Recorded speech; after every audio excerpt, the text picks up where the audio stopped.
Welcome to the next lesson. In this lesson, we are going to be looking at points. Now, normally you have points, a group of points make a line or a curve, and a group of curves make a surface, and a group of surfaces make a solid. So we are going to build up in Dynamo how we move through the different areas. In this lesson, we are going to focus mainly on points. Again, open up Dynamo and open up a new fresh drawing. Again, we've opened up a new drawing and we can go to our geometry view and rotate it a bit just to make it like this. So let's switch to the node view. Okay, so we have a huge library over here and our major focus is now going to be, we shall come to AutoCAD, but now we're going to focus mainly on geometry. Okay, under geometry, we're going to focus under points, and what you shall find, the number of points make curves. That's why you have the nubs, the lines, and all that. Okay, so we're going to focus mainly on points. Click under points and click under point. So under points, there are a number of ways. This plus signs means it's going to add a point. Okay, so there are two types. There is where you can add by Cartesian coordinates. Okay, that's why you input a coordinate system. So there's coordinates and by coordinates, and there's XYZ and XY. So I'm going to start with XYZ, okay? So I have XY is the same, it's just that it's lacking the Z, so it's okay. We don't have to care about that so much. So when we look at a node, what we have is we have two sides. We have the input side and the output.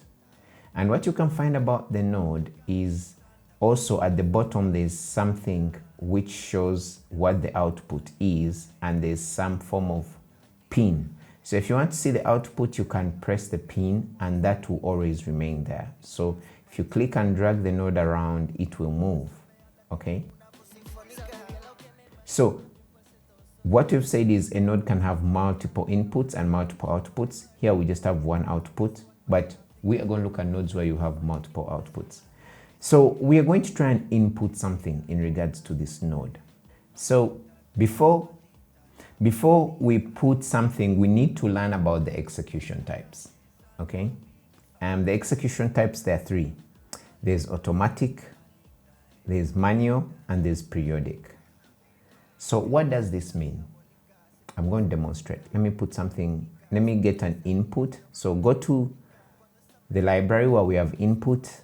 Let's look for basic input, and we can use a number slider. We're going to go into this. So let's just use a number, and we put on the X, on the Y, and on the Z.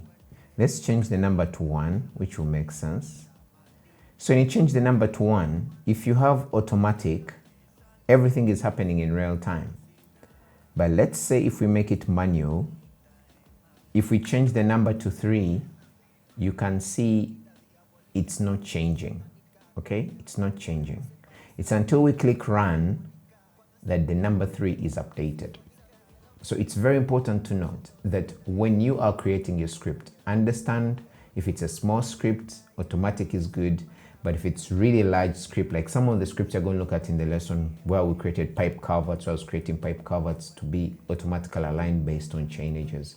I was mainly in manual. It's until I figured out something that I can run the script in certain sections. I'd always run it manually. Now, you also be in situations where you're going to look at the third one, which is periodic. You may want to run a script at a certain time. For example, every after 10 minutes or something. You shall find that there are some times when you want to run a script periodic. And in Civil 3D, there are very few cases where you would have to do this. But sometimes, like in Revit, where you have form finding, you want to run this Dynamo script at given intervals. And that's very beneficial. So if you find yourself, always assess which situation you want to look at. Do you want to run your script manually? Do you want to run your script periodically? Or do you want to run your script automatically? So we're going to keep it on automatic because we're doing something really small. We put it at automatic and we've changed it to 3, so you can see our point is moving. We can move our point to 5 and it moves 5 units.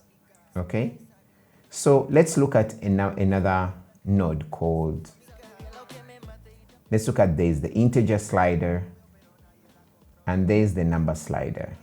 So what we used before was just a number. So we had to manually put in the number and it moves. But what if we want to work with sliders? Because sliders are much more powerful in regards to the way they work. So we have an integer slider and a number slider. As you know, in mathematics, there are things that these sliders are using. So they are codes. You put a maximum and minimum value and then steps. Again, the same with, let's move this up a bit. Again, the same with the number slider. It's just that integers are whole numbers. So you move 1, 2, 3, 4, while the number slider, you can move fractions or something. So let's try that. So we're going to remove that node and say, okay, at the X point, what we want to do is we want 1, okay? So we're going to just replace it and have it as 1, okay? And if we move it, you can see the point is moving at 45 degrees because we are moving equal points either side, okay? You can see that we are moving along equally. And this is showing the output. That is, so the X is 6, Y is 6, Z is 6, okay? And if we use a number slider, it's going to be the same. It's just that the steps are going to be much more different. You can see our steps are 0.1. So let's make this around 0.5. So as we're moving our slider, we are moving through much more definite. You see 3.5, then this. So if we make this 0.1, we're going to be moving through very small units, okay? Okay, our movements are a bit very small. So you find that this node has got some form of inputs that had to be input, and that's why you see they were blue. But for the reason why they're blue, if you put a node and they're in red, it shows that there's no input yet or there's an error. So when it's blue, it means that there's a node, but there's an input value. So you shall find that for this node, there's a default value of 0. That's why it's always there, okay? So this is the number slider, and you shall find this important in some of the times, okay?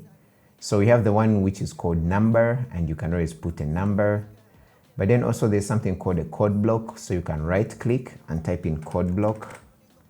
Code block is another one. We are going to talk about it in the next lesson. But again, in a code block, you can just type, let's say, a number, and you can just type a number and then semicolon, okay?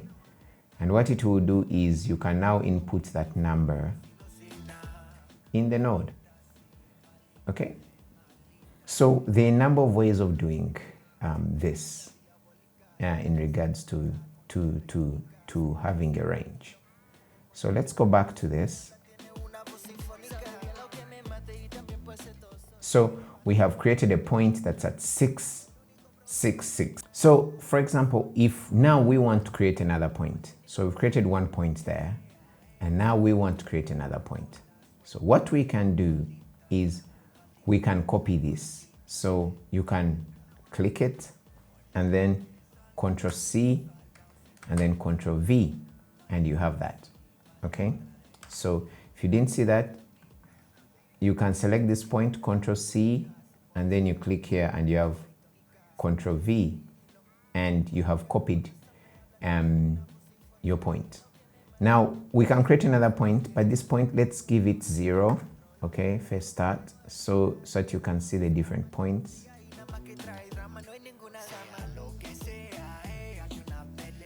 Okay, so you can see we have 2 points. We have the point at 0.0 and we have the point at here, okay? And now we're going to create something called a line, okay? So to create something called a line, we are again going to go under geometry. Let's go under curves. Let's go under line. So there are a number of lines. You can do a line best fit through points, but now we have only 2 points. So we're going to do line by start and end point, okay? So line by start and end point. Now you can see here the node is showing in red. It means no function has been added, and that's why it's in red. But the moment we give it a start, let's make our start point 0, and our endpoint this, you can see it has created a line, okay? And basing on how we move this, for example, if we move this further, the line goes further up, okay? And you can look at the line in 3D space. So if we go again in geometry view and rotate, you can see the line is not only in 2D, but it's in 3D space, okay?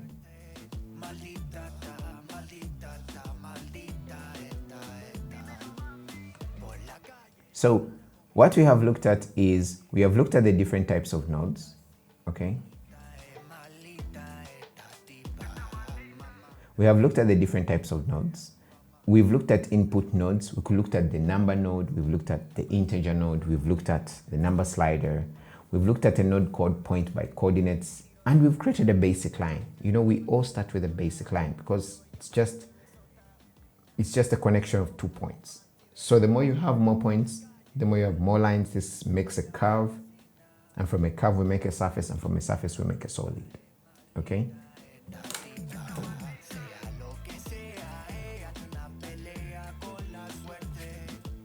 So one exercise I want you to do is, can you find a way of creating circles at the end of those points? Can you create a circle here and a circle there? How would you do that? So that's one of the exercise files. So open up this. It's going to be called lesson 1 DYN. Open this file up, and your exercise should be create a circle at this point and at this point. So I hope to see you in the next lesson.